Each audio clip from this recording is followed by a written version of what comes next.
There are few 17-year-olds in this world who can boast of building homes and futures for hundreds of vulnerable people, nor can the average teenager claim to have built partnerships and found innovative solutions to difficult societal problems. Cambridge Kiwanis Village Nonprofit Housing Corporation is one 17-year-old who can proudly claim these accomplishments. And that is why this extraordinary nonprofit provider is this year's recipient of ONPHA's 2006 Award for Excellence. These are the words you hear when people talk about Cambridge Kiwanis Village: innovative, responsive, committed, community-minded. Bonnie McAllister is General Manager of Cambridge Kiwanis Village. She's worked in nonprofit management for 25 years and says the organization is unique because it responds to changes in the community. Cambridge Kiwanis Village identifies needs in the community and then goes for it to try to meet these needs. It's that simple, she says. Steve Garrison is the former property manager for Cambridge Kiwanis Village and is General Manager of Cambridge Nonprofit Housing Corporation, a close neighbor. He says, "As nonprofit providers, we are stewards of a tremendously valuable community asset. It is important that we plant strong roots in our communities and that we stay connected so that we can adapt and respond to changing community priorities. Cambridge Kiwanis Village represents the best of nonprofit tradition in this regard." Cambridge Kiwanis Village was incorporated in 1989. Chair Daniel Bukhar says, "We started in housing kind of by fluke. 3 for-profit buildings had gone bankrupt and were derelict. The Kiwanis Club knew that many people in the community needed affordable housing, and they saw the opportunity that was provided by empty buildings. Using government funds, they purchased the properties. Preston Heights opened in 1991 to serve 174 households. The next year, Town Center opened to add a further 84 apartments and 20 townhouses. In keeping with the needs of the community, 14 apartments are wheelchair accessible. Both facilities have 25% of their units at market rent. There were tough times. 8 years ago, when Daniel Bukhar took over as chair, Cambridge Kiwanis Village was a project in difficulty.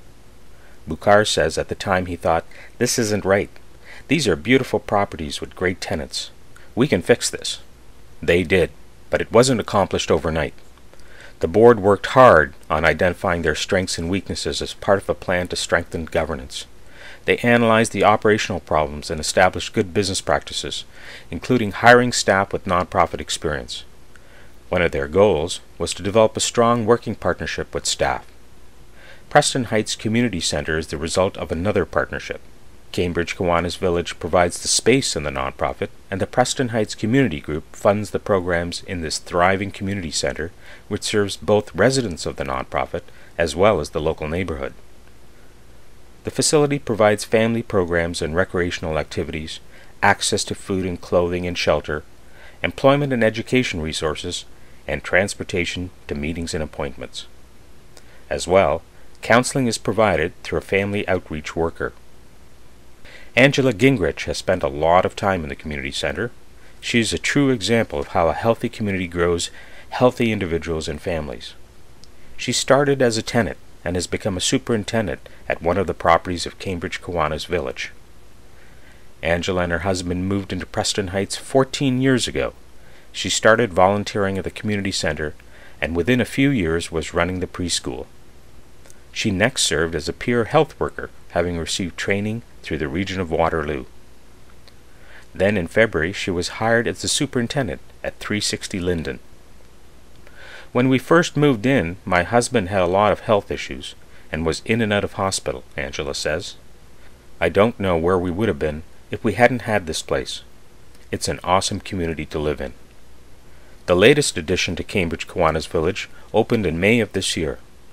Appropriately called the Bridges, this 20,000 square foot facility serves as a shelter for the homeless, providing 40 beds for individuals as well as 3 apartments for families.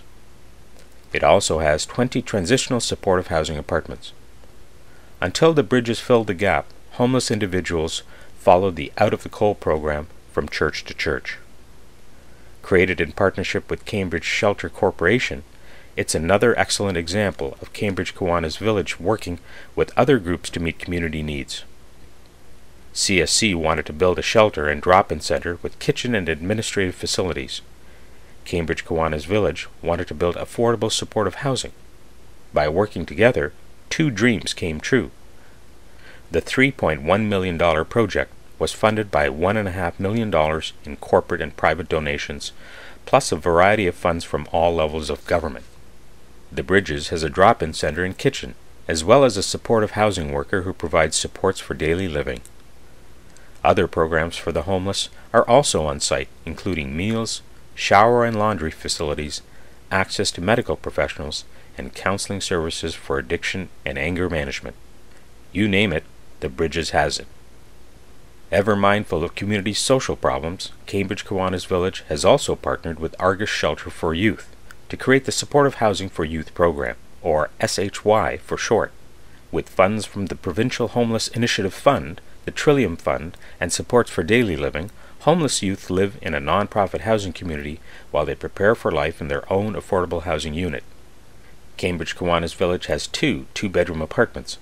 Two young people share each apartment. They have 24-hour-a-day access to a supportive housing worker from Argus Shelter for Youth, who helps them with life skills, education, or employment opportunities. When they're ready, they are assisted in finding their own housing. Some are reunited with their families. Some go on to university and live in residence. Some find housing in the private market, and others stay until a nonprofit unit is available.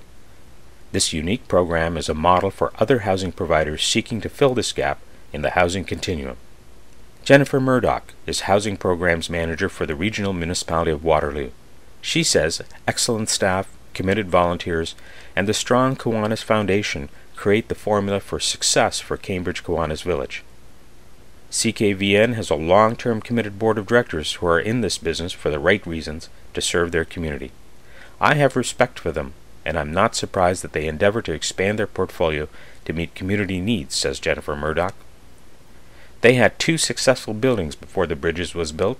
For some, 2 buildings would have been enough, but they made a choice to do more, which is an example of their community-minded innovative thinking. They had a dream, and the partnership with Cambridge Shelter Corporation made that dream a reality. So what's next? Bonnie McAllister says a community of 1-bedroom affordable apartments is in development. The residents would be the graduates of the transitional apartments at the Bridges. Congratulations to Cambridge Kiwanis Village Nonprofit Housing Corporation for ONPHA's 2006 Award of Excellence.